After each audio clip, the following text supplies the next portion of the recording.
So I met Jebeh through a mutual friend, and Jebeh's a first grade teacher at Myers-Wilkins, which I like to call Grant School, because that's where I went. When we were thinking about, I found out that Jebeh was from Liberia, and I was in Liberia with some folks in 2007, just after the revolution. And so we chatted about that a little bit, and how I visited actually her grandfather's village, the Gola tribe, and chatted, and I just really came to like her story and like her as a person. And so as we were chatting about who could we have that would be our first person kind of setting off the TED of the Teatro. I also follow a blog that she writes, and some really fascinating kind of cultural observations. And I immediately thought of her and pitched her to the group. And so she's here tonight. And if you do me the favor of welcoming her with a large round of applause, we're excited to have you.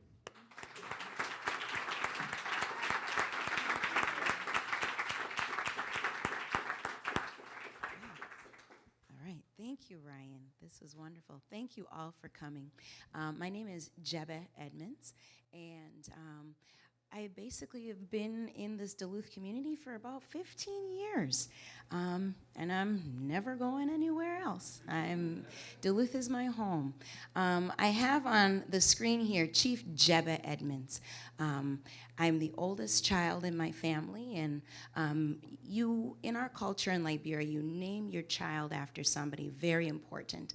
My father, Emmett Metzger, his favorite aunt was the chief of our tribe, the Vai tribe, and her name was Chief Jebeh Haja Sese.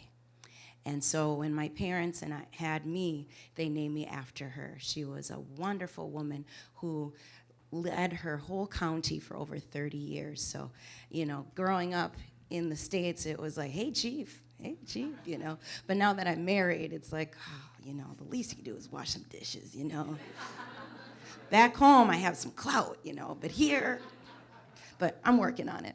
So just want to share with you my life from Liberia to now. All right. Oh, where's the... It's different without first graders here. We'll see. Okay. Now, where is Liberia? A lot of people don't know, but Liberia is one of the oldest republics in all of Africa. We have 54 countries in the African continent, but Liberia started in 1847 by freed black American slaves. Now, the thing is with the Americans that came back, a lot of people thought, oh, this is something of hope, but really they were being deported. James Monroe, your fifth president, decided that one of these days, these blacks are gonna be free and there's gonna be a mutiny. So he came up with the American Colonization Society, which he shipped thousands of black Americans back to Africa to just basically start their own country. Not knowing, of course, when slavery was going on, Africans were still in Africa. And so when these American slaves came back, my descendants from the Gola, the Grebo, the Bassa, the Vai, they had their government in place. Now we had a group of people that looked like them that said, well, the President of the United States said this is our land and you're gonna listen to our rules. So that's why when you see our flag, some people go, oh, you're from Texas? That's so sweet. I said, no, I'm from Liberia. And then they go, where's that? And then I go through a whole story about that. So, but basically, yes, our flag looks just like yours. It's red, white, and blue. It has one star because we're one nation and we're one state. So our motto is, we are the Lone Star State and we are older than Texas. So I like to rub that in. Yeah, our capital city is named Monrovia after your president, James Monroe, because he basically started our country. When a lot of people ask me, oh, you're African, I don't hear your accent. And I always tell them, well, English is our main language, and I speak the language of my people. If you understand me, you understand my people. And that's how I give it to them. All right, so Chief Jebeh, here I am at my first birthday party. There's my grandfather. His name is Anthony Clay Yo. He had 32 children. Yes, yes. My mom had to break it down for me in college. And in our culture, nobody in Liberian culture tells you how many children they have out of fear that God will hear them and take one of them away. So every time you are in Liberia, or even around, the United States, and a Liberian woman, you never ask her point blank, how many kids do you have? She'll just smile and say, enough, enough. So growing up, I had such a huge family, and I thought that was normal, but it was so full of love, and we all took care of each other, and I was never alone. And that was one of my favorite parts of growing up. So he, Anthony Cleyo, he had such a legacy about him, about not just educating men in his family, but the women. He always told me, even when I was in kindergarten, he goes, Jebeh, you educate a man, you educate an individual. But if you educate a woman, you educate her whole community. And then the next sentence, so what college are you going to? And I was 5. And I had to come up with something, And he was the type of grandfather that he headed up our postmaster service. And so if I would write him a letter, he'd take it from Liberia. He'd, sketch and edit all of my stuff and then red pencil and send it back to me with a plain piece of paper. And so that was his mantra of always making sure all of his children and grandchildren were educated to the highest standard. I will get this one of these days. So here's the Yole legacy. Here's my mother in the front row, the second one from the left. Her name is Bai. Her name actually means teacher, and she is a first grade teacher. I learned from the best. She teaches in Minneapolis. But these are all of my mom's siblings from right now. I wanted to share this picture because a lot of people, when they stereotype and think about Africans as poor, improper, don't know how to dress. But this is how they have this standard for themselves. They're dressed up and their Sunday best, always taking family pictures. And the thing that really makes me proud is every single one of these people in this picture, even my grandparents, were college educated, even the women. And to me, that is something to strive for. In this culture, there are some families that are African American that their first child, even graduating high school, is an accomplishment. But for me, my bar was already expected, higher than that. In 1980, when my parents got married, my father was the president of the National Bank of Liberia at 27. He had a degree in economics. My mom was one of the administrators in our education system in Liberia. And so they were newly married and just ready to start their life. The guy in the white suit, his name was William Tolbert, one of my grandfather's very close friends. And unfortunately, on April 12th, he was assassinated by the man in the middle. The man in the middle was Samuel Kayando. He had a 4th grade education. In Liberian culture, if you're disrespectful to any of your teachers, you are expelled. You're not invited to any of the other schools in that country. So he had a 4th grade education. He came in one night and basically shot up the president and his cabinet. Thank goodness my grandfather decided to retire, knowing that the new chief was coming. When my parents heard the news, of course, they were very shocked. My mom said it's kind of watching a nightmare where you realize you can't wake up. There was a curfew system that President Doe had that at 6 o'clock every night, everybody has to be inside their house. They would close the windows, turn off your lights, or then he would just give his rebels to just shoot on command. Now, if you can imagine, especially my grandfather's compound across the street from the presidential mansion, it was a very terrifying time for my family. And my mom tells me every birthday, I'm 35, and she goes, when I went into labor, guess what time it was? 6 o'clock. So my mom had to walk from her house on Mama Point to my grandfather's house while there were hails of bullets going around. And all she can think of is, I have to get to the hospital and have my child. So when my mother had me, thank goodness I was safe enough, we went back to my grandfather's house because they destroyed our home. And the first thing my mom thought, and my grandfather said, you have to get the chief. You have to get her out. This is not a place for her to live. So my family, all of them, pooled enough money for my mom to leave first, which was terrifying with a brand new baby. And my dad and myself followed her right after my second birthday. And we weren't sent back since. Now, I'll talk more about our friend in the corner here, not really a friend, but his name is Charles Gunke Taylor. He went to high school with my father. They were both awarded a Fulbright scholarship to go into graduate school at any college they wanted to. And my dad was a little, excited because he beat out, Mr. Taylor.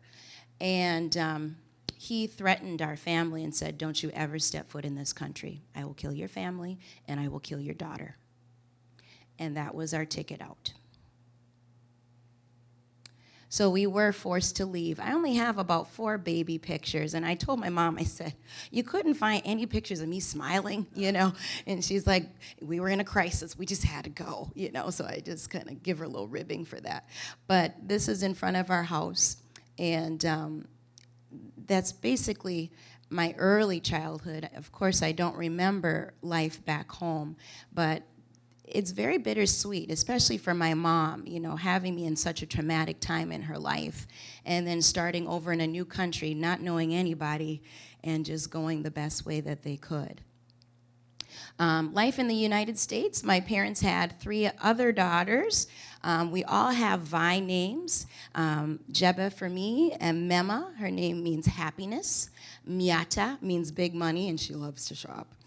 And Mayim means to be intelligent or smart. We were all named after all of our aunts on my dad's side. So he basically had these women on a pedestal that were very smart and intelligent, and named his daughters after these beautiful, intelligent women as well. I was just like a typical kid, We grew up in Coon Rapids, Minnesota, if you've heard of it, a little north of Minneapolis. It's still there. And, went to, sleepovers. I was in dance, and things like that. And then found my way up to Duluth to go to college. But like I said, it wasn't all fun and games. Growing up black in America, was bad enough. But then to be African on top of that, first day of school was just brutal. You get through all those Jennifer, Stacy, Kelly, Jebeh, Jebeh. I'm like, it's Jebeh. Oh, you poor thing. Why did your parents name you that? And then in kindergarten, you kind of just sit down in your desk like, oh, Then you start to feel ashamed of who you really are. And now as a first grade teacher, even if there's a name I don't pronounce, I always ask the child to the side, not to make them feel like how I felt growing up. When I started going through middle school, there were a few more black students moving up into Coon Rapids, so they decided to have a black student support group. Seriously, that was the name of the group. And so they would take us out of school, and it felt like it was in an AA meeting, and they're like, hi, I'm Jebeh. Yes, I'm still black. Yes, I'm okay. Nobody called me the N-word today. Can I get back to German class? Because, my maiden name was Metzger, so they were really surprised when I showed up, like, really? Yeah, there's Metzgers in Africa. So that basically growing up, too, was I had my support in myself and in my parents, but to me it was so condescending when I'd rather be in class right now, when I had a person who might have been well-intentioned, but I was not the type of kid that needed that kind of support because I already knew my identity. You see what I'm saying? And of course, Kwanzaa. That's a whole nother TED at Teatro. But growing up here, even in Duluth, and it's holiday season, and happy Kwanzaa. I said, I don't celebrate that. And then, I got my kids, my students trained, Kwanzaa's not an African holiday. It's not. It's a guy from, a black American who went and saw a funeral in Kenya in the 1960s, liked it so much, named it Kwanzaa. That's basically it. It's a Swahili word for, harvest, but all of my friends that are Kenyan that speak Swahili don't celebrate Kwanzaa. So when in doubt, just don't say it. That's my tip. Yeah. So I went to college and had a wonderful experience. I got my degree in communications.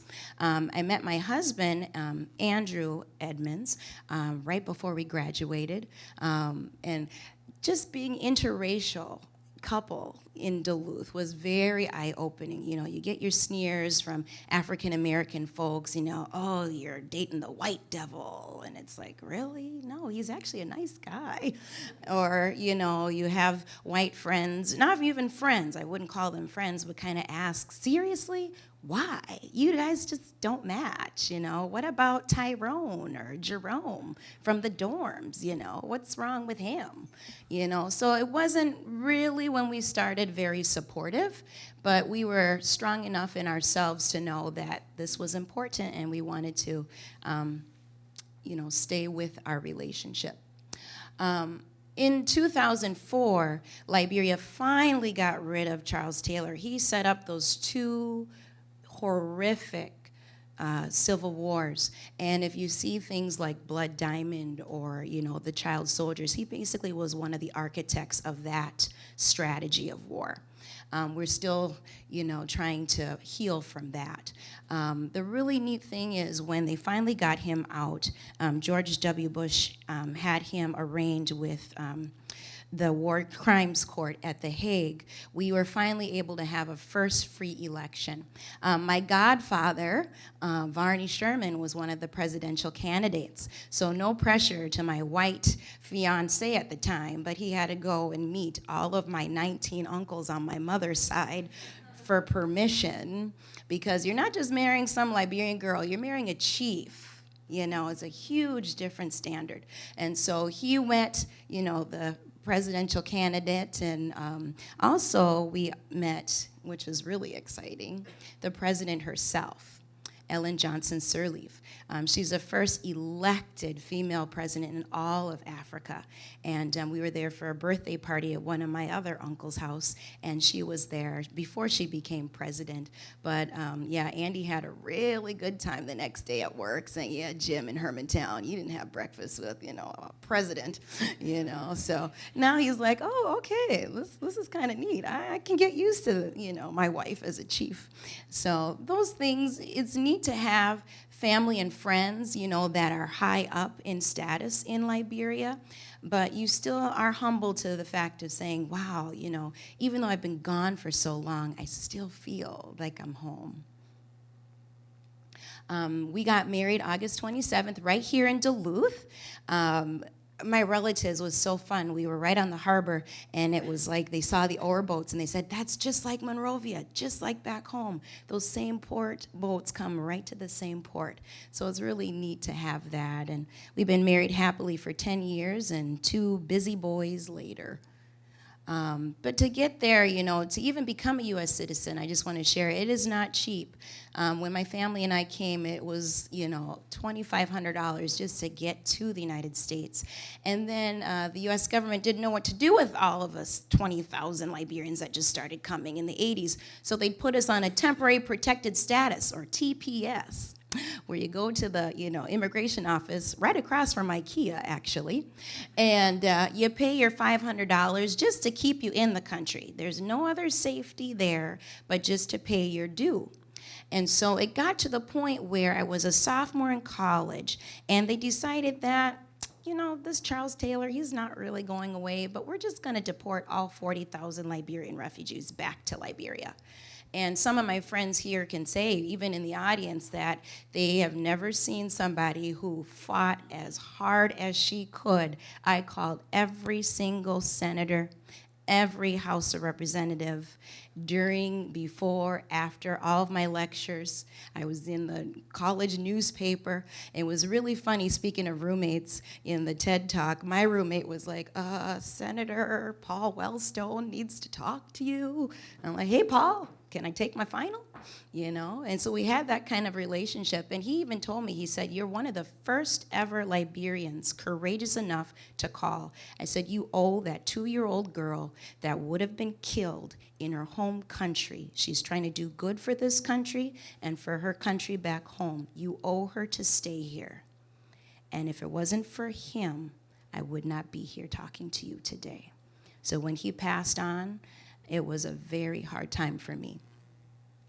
Right after we got married, my husband had to vouch for me as his spouse to get a green card. You know, it's not like the movie. It's a lot of work. So even to get that application, over $700, but then we had to ask everybody at our wedding to write an affidavit of support. Yeah, they look like they were in love. Please keep Jebeh in the country, you know. So that's basically how we had to survive. And even that, we had to wait 2 more years after the birth of our son to even apply to become a U.S. citizen. And when we went through that, even to be interviewed, they asked you these horrible questions. Are you a prostitute? Are you a terrorist? No, I'm a teacher. You know? Are you a member of the Nazi Party? No. All right, welcome to the United States, ma'am. You will get your citizenship in the mail, you know. Come back for your swearing-in ceremony. I said, you have no idea how long I've waited for you to say that. 28 years. So I became a U.S. citizen right before I turned 30. Maxwell, our oldest, he was 2 at the ceremony, and I told my husband, I said, isn't that ironic? I was 2 years old when I arrived in this country, and now our 2-year-old son is here seeing me kind of re-arriving as a U.S. citizen. And also, he gave me a nice little smack. I let that go. I was too excited. And so, yeah, when I could vote for the first time, I took him, I cried, and I took pictures, selfies with the election judge. It was a great day. I'm like, you had no idea, I've been waiting 28 years to vote, you know, so it was awesome. But just to kind of give you guys some ideas, too, when you see people that look like me, and, you know, you can't tell if I'm Liberian when you see me walking down the street, but if there's things going on at parties or community events and you know something is kind of uncomfortable, you know, just ask. If you're coming with well intentions, that's okay. But don't single me out. You know, growing up, when it was Black History Month, they'd always look at you, your white teacher and all the white kids. Oh, it's slavery this week. You know, tell me how your ancestors felt. I don't know, because they're not slaves. We've always been there. And then they get kind of confused. But really? No? None of them? Sorry. No, none of them. You know?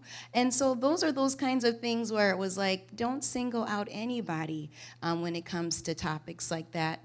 Don't wait for ethnic holidays to bring up subject matter. You know, happy Martin Luther King Day. Thank you.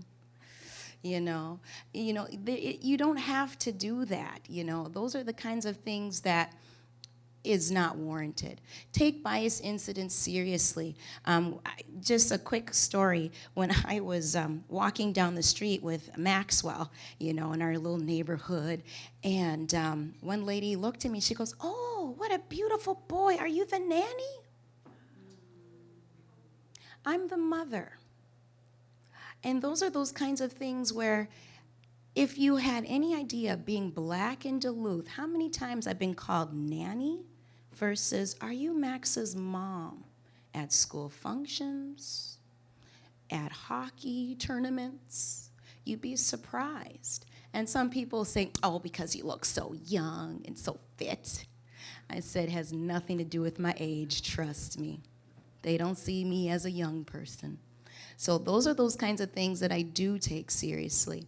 And then examine your own biases. We all have biases. We're human. But before you speak, think about how is this going to be perceived to the person I'm talking to.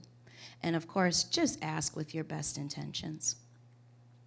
I decided to be Liberia's PR agent when Ebola struck. My father is there, and my grandmother, and a host of relatives, and so it really hit hard. So I decided to come up with a fundraising effort, and I was able to get over 40 supplies and 3 big shipments back to Liberia, straight to the hospitals.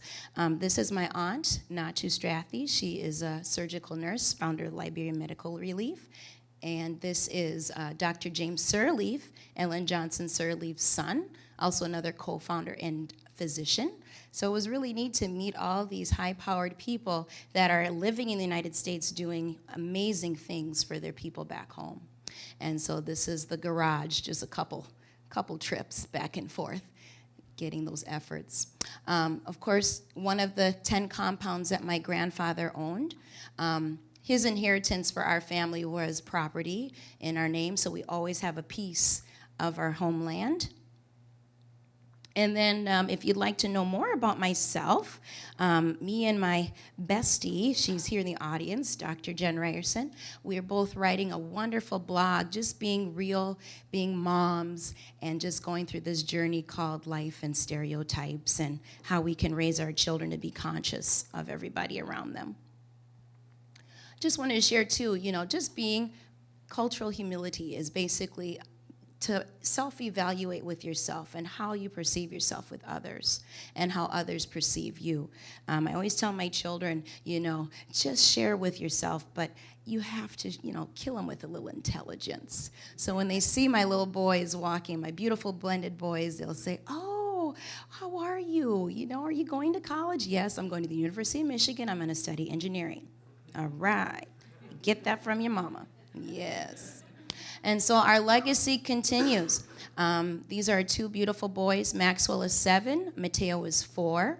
I am a hockey mom. I know you can't tell right now, but I do rock some good Sorels. And so those dangerous stories, too, like Chimamanda was saying, is even though I'm out there and I'm a proud mom, you still hear those snickers behind your head saying, "Oh, my gosh, are they on scholarship?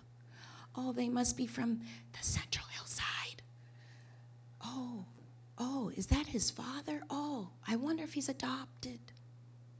So just think of what you're saying when you're out in the community, because you don't know who you're affecting and how they are.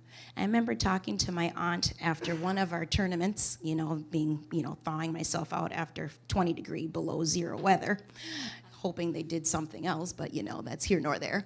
And I told my aunt about how those people were saying they were literally 5 feet behind me, loud enough for me to hear them.